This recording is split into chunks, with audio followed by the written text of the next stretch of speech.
World Water Day has been celebrated each year on March the 22nd since 1992. This day focuses on the importance of fresh water and presses for the sustainable management of freshwater resources. Besides, the day is aimed at raising awareness about 2.2 billion people living without access to safe water resources globally. According to the United Nations, global water demand is likely to rise by over 50% by 2040. The UN says that the theme of World Water Day 2021 is valuing water and has been chosen to highlight the value of water in our daily lives. It says that the value of water is about much more than its price. The world says that water has enormous and complex value for our households, food, culture, health, education, economics, and the integrity of our natural environment. It also warns that if we overlook any of these values, we risk mismanaging this finite, irreplaceable resource. The impact of climate change on people's water supplies is being overlooked, and that's the warning from an international non-governmental organization, WaterAid.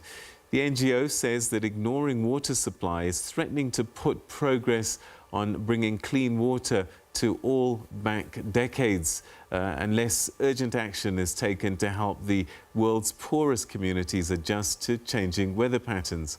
WaterAid's latest report, Turn the Tide, the state of the world's water in 2021, shows just how people are losing access to clean water as longer droughts dry up springs, seawater infiltrates groundwater supplies, and landslides take out water pumps. A little earlier, I spoke to WaterAid's Regional Communications Manager for Southern Africa, Maureen Nkandu, about the importance of observing World Water Day. Maureen Nkandu, thanks very much indeed for joining us. Welcome to the program. Today is a very important day for the world, World Water Day, and you have a report that's come out, and I just wonder what's in there. What does it tell us?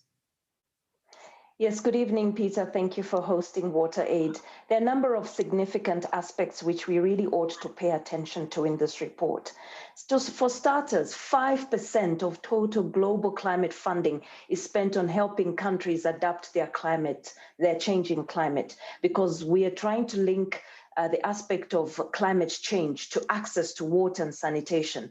And you know what? That 5% is not targeted at communities that are most vulnerable to harsh climatic conditions. It goes elsewhere. So the report is actually saying, let us pay attention to some of these statistics and let us look critically at aspects around the link between climatic conditions and how those are affecting, livelihoods, they're affecting crops, they're affecting development, but significantly affecting access to water, sanitation, and hygiene, especially in least developed countries, amongst them, some of them in Africa.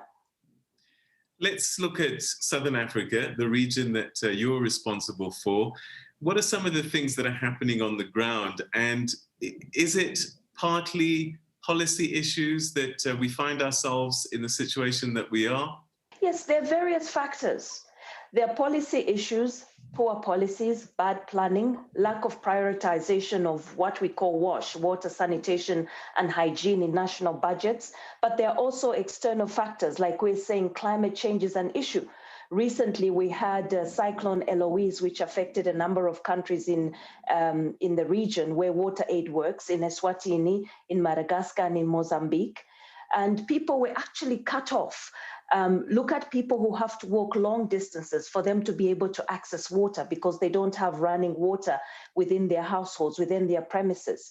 Roads were cut off, crops were washed away, houses were washed down. So the climatic aspects are very important. Then there's the issue of where do our budgets go when we look at aspects of water and climate change. We're in the COVID-19 pandemic, and one of the biggest core that we're telling our communities is wash your hands for 20 seconds with water, clean running water.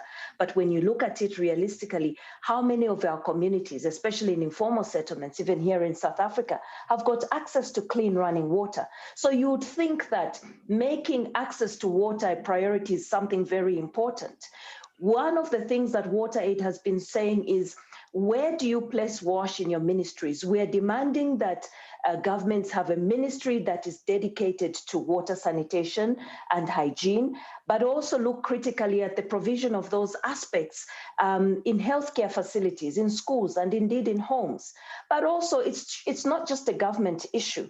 We are also asking the private sector to come on board. You remember, Peter, when we were looking at the attainment of the Millennium Development Goals some years ago, one of the key aspects that came out that was a challenge in achieving the goals was that there wasn't as enough private sector support as was required. Now with the SDGs and SDG 6, which ties around access to clean water and related aspects, we feel that there's got to be a very strong partnership between government, between civil society, media like yourselves need to come in, NGOs and other international development entities, so that some of the deliverables are actually met. It is quite a challenge. I mean, it wasn't that long ago that we saw the Western Cape in particular talking about a day zero that was looming on the horizon. A lot of people got scared and there was a huge change in behavior. How close are we to other moments in time such as that, going towards a day zero? Because I think sometimes we do take this resource for granted and we switch off in terms of doing the right things. Quite bad. South Africa is doing slightly better than most countries in Southern Africa, but that's not to say that the situation is good. I can give you a few statistics here. 89% of households have what we call access to improved water sources, meaning they can get clean running water through their taps. But when you look at those statistics really deeper, 46% of households have piped water running through pipes, but 12% or just over 12% use communal taps. So they have to share these facilities with others. And there's still a percentage, especially in rural areas, that has to collect water from streams and rivers. And then, other related issues. What about access to sanitation? How many people have got access to clean toilets, to clean facilities in hospitals and in schools? In one of the countries in which we work, Zambia, some months ago, there was a story about how somebody died because the room in which he was taking a bath, it was actually a pit latrine, but it had a shower in it, collapsed on him and he died because there was heavy rain and the rain just knocked down the infrastructure. So that's just an example, but there are many examples. So yes, access to water is a critical aspect, but it's not just critical because of daily use, but it's also a security aspect. One of the things that we tried to do during the height of the pandemic in March last year and following months was to work with municipalities to ensure that water supply was not cut off, because it was an important aspect for communities to thrive, to survive, to stay healthy. The other thing is we need to work with civil society. Civil society have got a strong voice there on the ground. We provide them with important information so that they can be partners in ensuring that there's sufficient civic education. Communities, people understand their right to have access to water, to good hygiene, to good sanitation, and are able to actually articulate these issues within their communities so that there's a better understanding of what it is they need for governments and other sectors to be able to provide for them. Yeah, I mean, you touched on a few issues which I've seen myself, particularly when I traveled around countries like Zimbabwe, for example, where water sometimes gets switched off. And yet it is a human right, isn't it, to have access to water, because there are very serious health implications when taps run dry.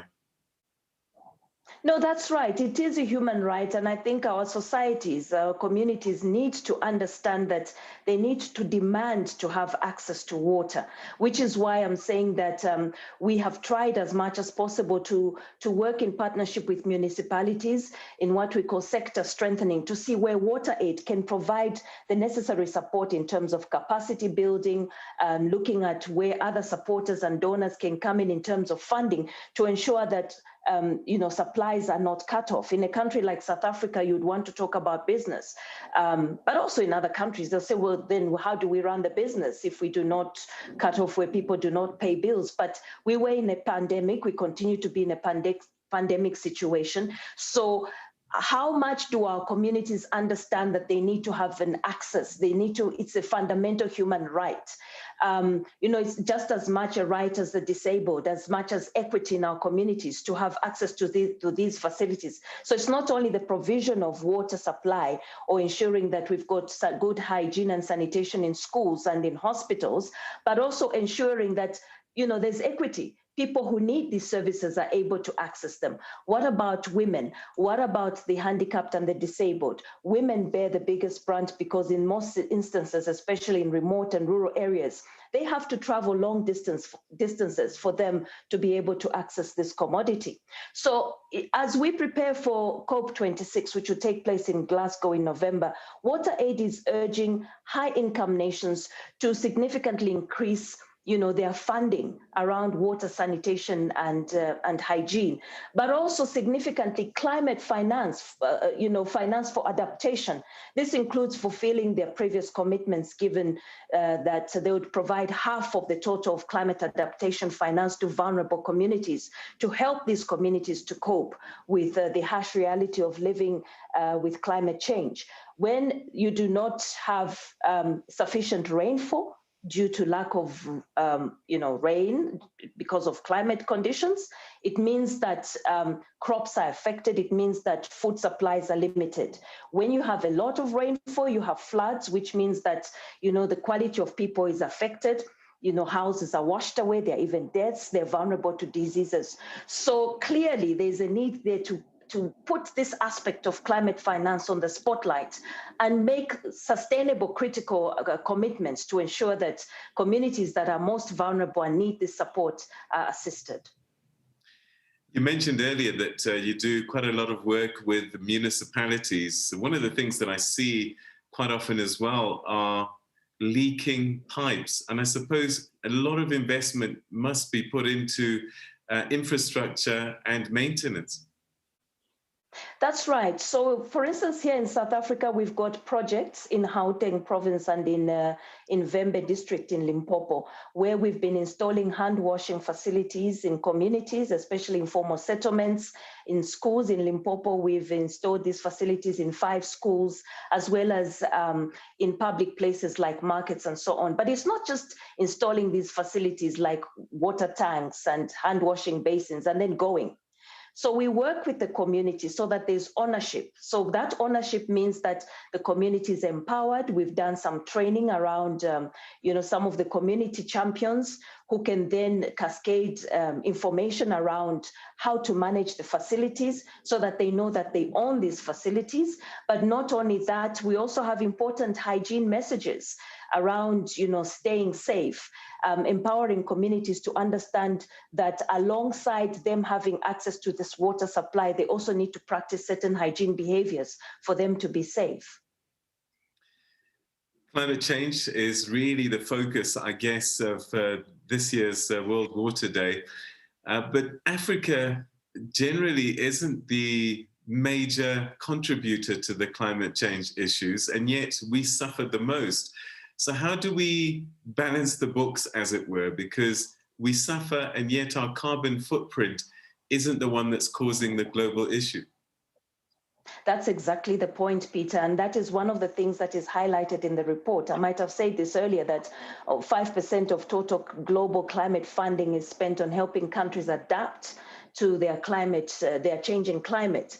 And that money is not targeted at communities that are most vulnerable. And those communities are the ones that actually contribute least to those climate change aspects. So that's where organizations such as ours, with civil society, like-minded institutions in the WASH sector, start, advocacy calls and start, certain policy asks that we need to look critically at how to support some of these countries that are most vulnerable, because they're the ones that contribute least. By that, we mean that there ought to be more resources to help mitigate some of these aspects in a number of countries, and most of these countries are in Africa. Maureen Nkandu, Communications Manager for Southern Africa at WaterAid. Thank you so much indeed for joining us. Thanks for your time. Thank you very much, Peter. Thank you for having us.